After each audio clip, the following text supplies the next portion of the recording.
about to hear spine-tingling tales of the paranormal, bizarre coincidence, and unexplained phenomena. This is Strange Podcast. Find us on Facebook, Twitter, and at strangepodcast.com.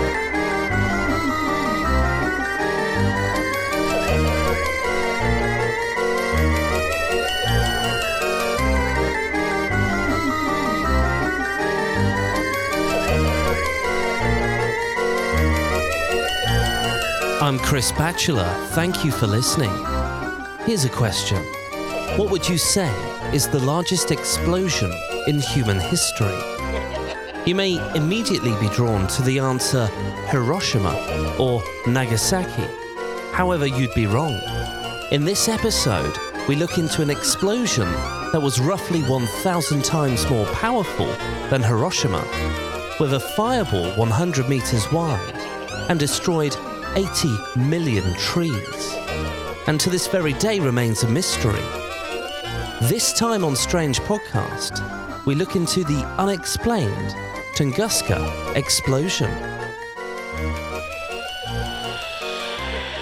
You can support Strange Podcast by clicking on the donate page at strangepodcast.com. Welcome to episode 14. And firstly, may I apologise for the amount of time it's taken me to produce and release this episode. It would appear since our last episode, episode 13, that this podcast has been hit by some bad luck. Firstly, we've had some minor technical problems here in our studio that prevented us from recording. Secondly, our website, strangepodcast.com, was hacked and brought down. We're currently in the process of checking all our links and all our pages, rebuilding and making the website more secure, so please bear with us on that one. And, as you may have read on Twitter and Facebook, I became ill with something a little more potent than man flu. In fact, I lost my voice, leaving me unable to record. Can we attribute this bad luck to episode 13? Well, I'd like to think so. However, it's not all bad news. I'd like to say a big thank you to everybody who's supported the show. Our latest supporters are Yolanda, Brett, and Joanne, and their names are proudly published on our website at strangepodcast.com. And of course, we love hearing from you. If you'd like to send me a message, you can from the contact page on our website, or you can email me directly using the email address chris@strangepodcast.com. Thank you to Elizabeth, who's been in touch. She says, I'm very happy to have found your podcast, but I'm having a great deal of difficulty listening to it. It's almost as though someone or something in my house doesn't want me to be in your audience. This evening, when I was listening to one of your older episodes, my iPhone turned itself off mid-episode. The controls had to have been manually manipulated. The off button was struck by someone or something, and I was the only one in the room. This has happened before, but only seems to happen when I'm trying to listen to Strange Podcast, and with no other podcast. It certainly won't dissuade me from being a regular listener, but it seems like you may have a fan base outside of this world. Elizabeth, we loved receiving that message, and if you've sent me an email in recent weeks, then stay tuned. We could be mentioning you in the next episode. Have you witnessed an apparition, seen a UFO, or even Bigfoot? Whatever your strange story, we want to hear from you. Your story could be featured in a future episode. Go to strangepodcast.com for more.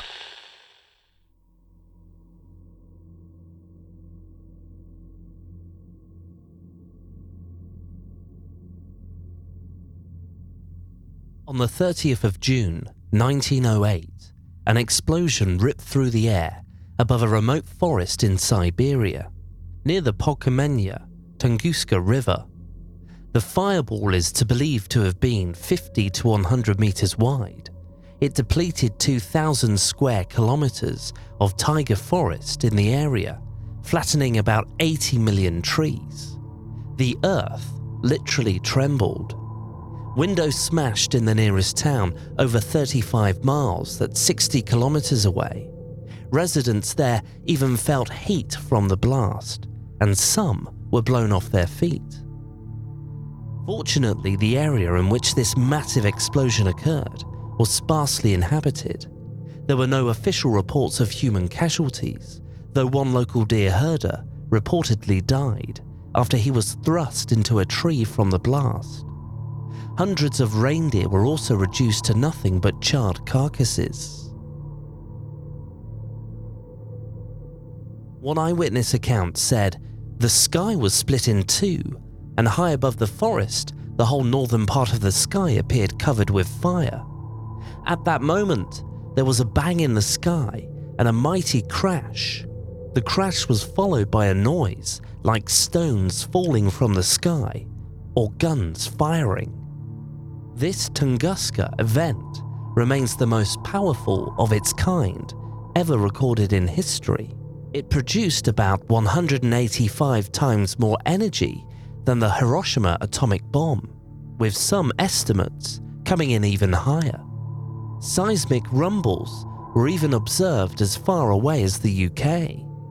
And yet, over 100 years later, researchers are still asking questions about exactly what took place that fateful day. Many are convinced that it was an asteroid or a comet that was responsible for the blast, but very few traces of this large extraterrestrial object have ever been found, opening the way for more outlandish explanations for the explosion. The Tunguska region of Siberia is a remote place with a dramatic climate. It has a long hostile winter and a very short summer, when the ground changes into a muddy, uninhabitable swamp. This makes the area extremely hard to get to. When the explosion happened, nobody ventured to the site to investigate. This was partly because the Russian authorities had more pressing concerns than satisfying scientific curiosity. Political strife in the country was growing. World War I and the Russian Revolution were just a few years away. It was only a few decades later, in 1927, that a Russian team finally made a trip to the area. They had stumbled across a description of the event 6 years earlier and convinced the Russian authorities that a trip would be worthwhile. When they got there, the damage was still immediately apparent, almost 20 years after the blast. They found a large area of flattened trees spreading out about 31 miles, that's 50 kilometers wide, in a strange butterfly shape. They proposed that an extraterrestrial meteor had exploded in the atmosphere. It puzzled them that there was no impact crater, though, or in fact any meteoric remnants at all. To explain this, they suggested that the swampy ground was too soft to preserve whatever hit it, and that any debris from the collision had just been buried. Russian researchers later said that it was a comet, not a meteor, that caused the damage. Comets are largely made up of ice, not rock like meteors, so the absence of alien rock fragments would make more sense in this way. The ice would have started to evaporate as it entered the Earth's atmosphere, and to continue to do so as it hit the ground. But that was not the end of the debate, because the exact identity of the explosion was unclear. Strange alternative theories soon started to appear. Some suggested the Tunguska event could have been the result of matter and antimatter colliding. When this happens, the particles annihilate and emit an intense burst of energy. Another proposal was that a nuclear explosion caused the blast. Not forgetting, of course, that in 1908, nuclear technology wasn't even being thought of. And an even more outlandish suggestion was that an alien spaceship crashed into the site on its search for fresh water. As you might expect, none of those theories stuck. Then, in a 1958 expedition to the site, researchers discovered a very tiny amount of silicate and magnetite in the soil. Further analysis showed they were high in nickel, a known characteristic of meteoric rock. The meteor explanation looked correct after all. But that didn't stop others coming up with even more imaginative ideas. In 1973, a paper was published in the well-known journal Nature, suggesting that a black hole had collided into Earth to cause the explosion. This, of course, was quickly disputed by others. However, the meteor theory isn't a definitive conclusion. Meteor showers occur often. Many small ones might therefore sprinkle their remnants onto Earth unnoticed. Samples with meteoric origin could presumably come from one of these. Most asteroids have quite stable orbits, many of which are found in the asteroid belt between Mars and Jupiter. However, various gravitational interactions can make them change their orbit more dramatically. Occasionally, these rocky bodies can cross over into the Earth's orbit, which can put them onto a collision course with us.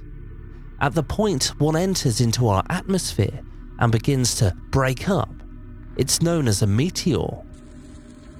What made the Tunguska event so dramatic was that it was an extremely rare case of what researchers call a megaton event, as the energy emitted was about 10 to 15 megatons of TNT, even though higher estimates have also been proposed.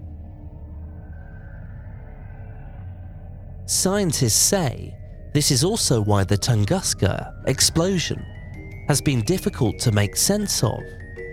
It is the only event of that magnitude that has happened in our recent history, and that limits our understanding of what really went on.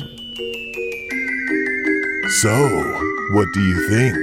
Leave your thoughts and comments at strangepodcast.com.